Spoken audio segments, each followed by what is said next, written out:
Namaskar, Jai Shri Krishna.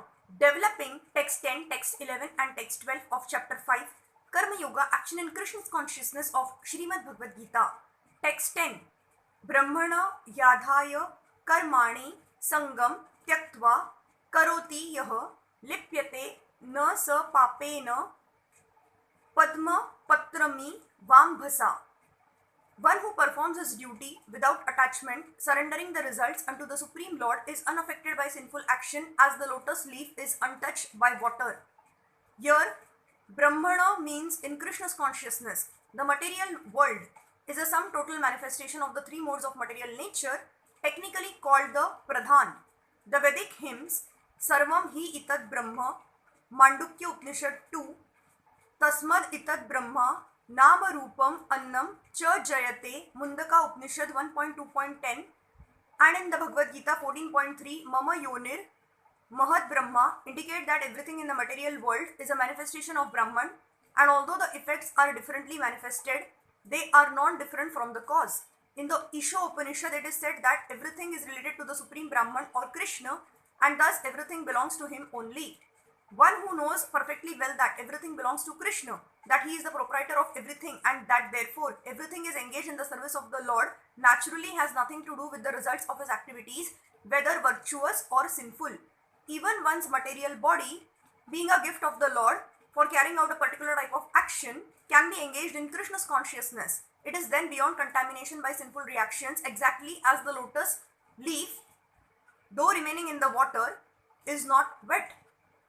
The Lord also says in the Gita 3.30, Mai sarvani karmani sanyasya, resign all works unto me, Krishna. The conclusion is that a person without Krishna's consciousness acts according to the concept of the material body and senses, but a person in Krishna's consciousness acts according to the knowledge that the body is the property of Krishna and should therefore be engaged in the service of Krishna.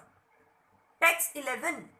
Kaina manasa buddhaya kevalai rindri yairapi yoginah karma kurvanti sangam tyaktvatma shuddhaye. The yogis, abandoning attachment, act with body, mind, intelligence and even with the senses only for the purpose of purification. When one acts in Krishna's consciousness for the satisfaction of the senses of Krishna, any action, whether of the body, mind, intelligence or even senses, is purified of material contamination. There are no material reactions resulting from the activities of a Krishna's conscious person. Therefore, purified activities, which are generally called sadachar, can be easily performed by acting in Krishna's consciousness. Shri Rupa Goswami, in his Bhakti Rasamrita Sindhu 1.2.187, describes this as follows. Iha yasya harer dasye karmana manasa gira nikhalasva api avasthasu jivan mukta sa uchyate. A person acting in Krishna's consciousness, or in other words, in the service of Krishna, with his body, mind, intelligence and words, is a liberated person even within the material world, although he may be engaged in many so-called material activities.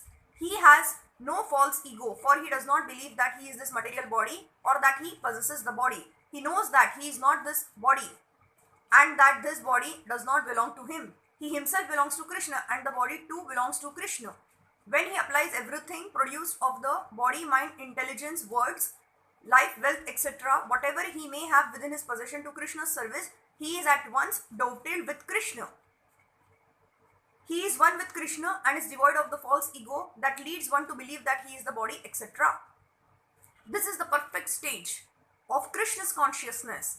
Text 12. Yuktaha karma phalam tyaktva shanti mapanoti naishthi kim ayuktaha kamakarena phale sakto nibhadyate. The steadily devoted soul attains unadulterated peace because he offers the result of all activities to me, whereas a person who is not in union with the divine, who is greedy for the fruits of his labor, becomes entangled. The difference between a person in Krishna's consciousness and a person in bodily consciousness is that the former is attached to Krishna, whereas the latter is attached to the results of his activities. The person who is attached to Krishna and works for him only is certainly a liberated person, and he has no anxiety over the results of his work.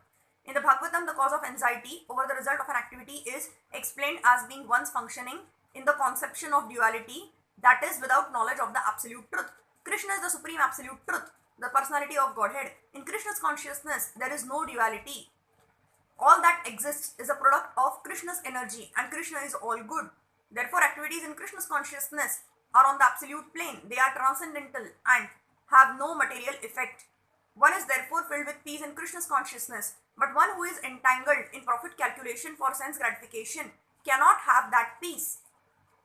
This is the secret of Krishna's consciousness. Realization that there is no existence besides Krishna is the platform of peace and fearlessness. Thank you.